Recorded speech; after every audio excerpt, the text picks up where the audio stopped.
You know, it'd be crazy if Atlus flew me out to play a preview of Persona 5 Royal. That'd be pretty crazy.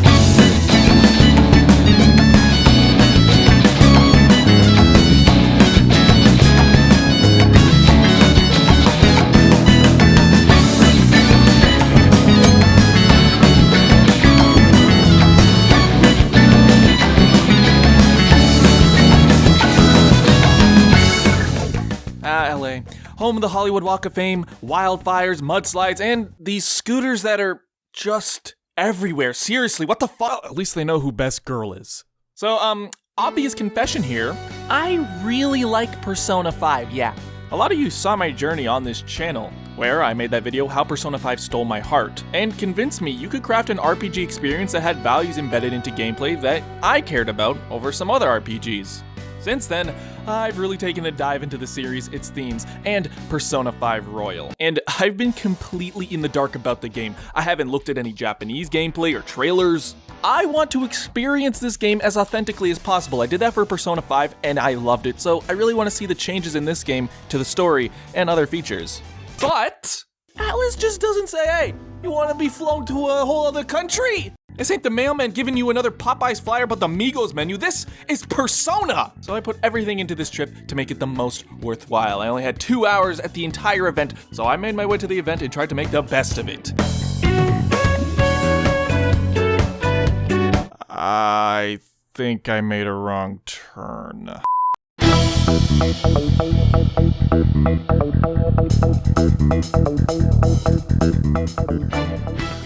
The Atlus PR team did an amazing job at this event.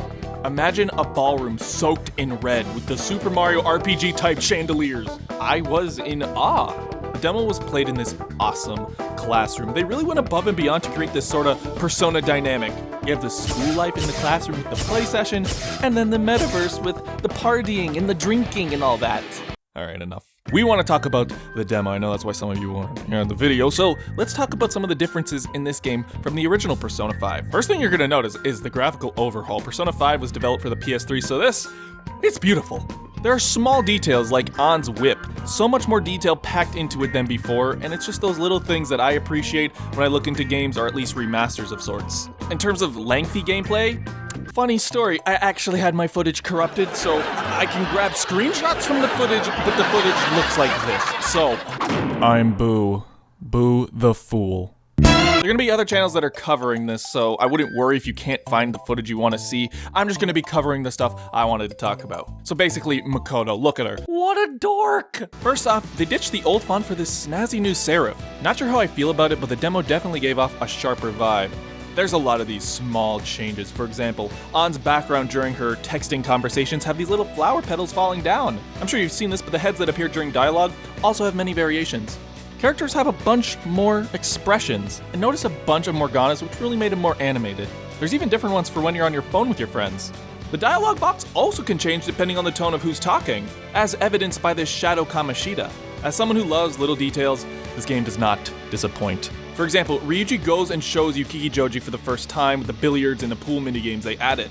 And Makoto's just over here creeping around. They're slowly bringing her into the story, showing her creep around you guys. I just love it. It's so ridiculous. And it's little things like this where I'm like, wait, was that always in the original? For example, I was playing June 6 in Persona 5 for my own footage. It was fresh in my mind. So I saw Ryuji, he forgot his school uniform, and then the cutscene plays out as it did, but then he comes back in the cutscene with his uniform on. It's just they added these little things that nobody really would have noticed unless they really remembered each day of this game.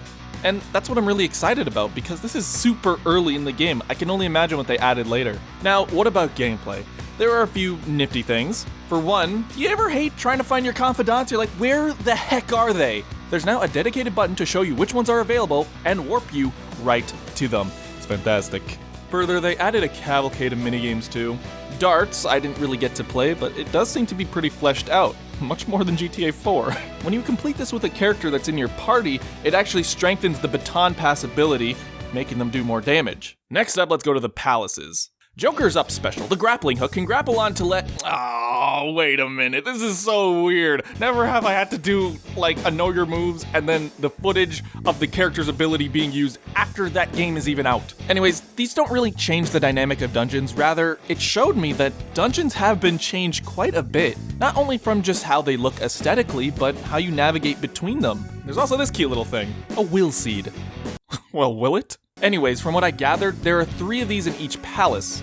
They're hidden away, but they grant you SP back if you find them, which, thank you! Oh my god! And since I knew GameXplain was covering the demo, I had to ask myself, what is something Derek wouldn't have gone and checked? Boom. Does Morgana not let you do anything after the palace? No, Morgana lets you study, he lets you make coffee, he lets you make tools. And maybe this was just like a certain situation after the palace, I'm not sure. And he didn't utter those words to me again.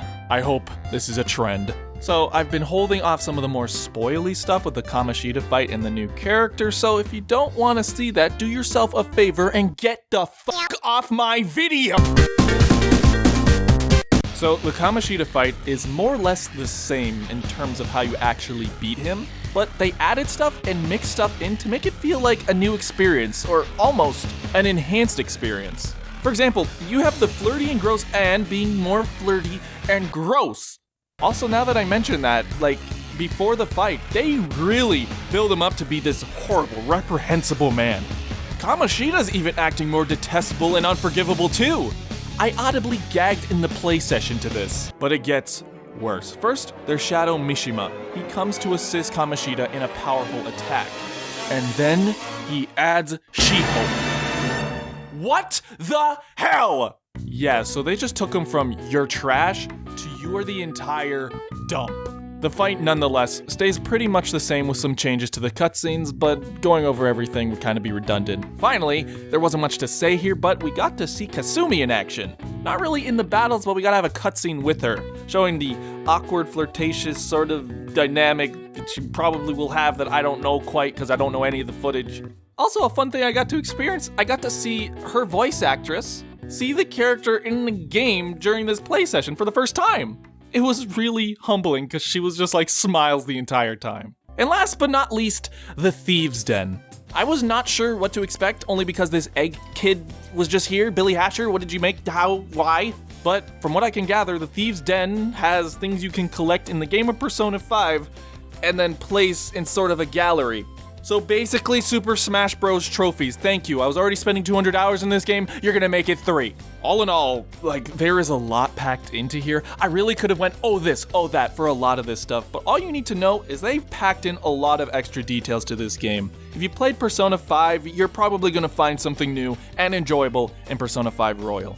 In honesty, I had my worries because recently I played Catherine Full Body, and the additional content there isn't bad or anything, but it was sort of just stacked on top of the original game, so you'd have like 30 minutes of cutscenes with stuff that sort of didn't branch together, or if you started one story stem, they would be completely opposing and it would be hard to keep up. I don't think that's going to be a problem here. I felt like everything was sort of rewritten, or at least repurposed and meshed together, so it does feel like a completely enhanced version of what you've already played with new stuff that will want to keep you coming back.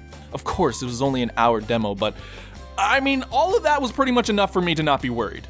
Finally, this experience was like no other. I've never been flown out anywhere to play a game for like a few hours. I've just got to say thank you to Atlus and their team. All of you who organized this was beyond amazing. You guys in the audience know I love Persona as a fan, so given the opportunity to go see a game I'm really passionate for, as one of the first few people to see it in English, really meant the world to me. Thank you everybody for watching this video. I know I don't typically do this sort of stuff, and I'm not making it a habit or anything, but this is something I could not pass up in any way, shape, or form. And I am very excited because I have a lot of Persona content planned for this year. It's sort of gonna be on the more ambitious end, but I'm really excited to get going with it. So take it easy, everyone, and I will see you on the flip side.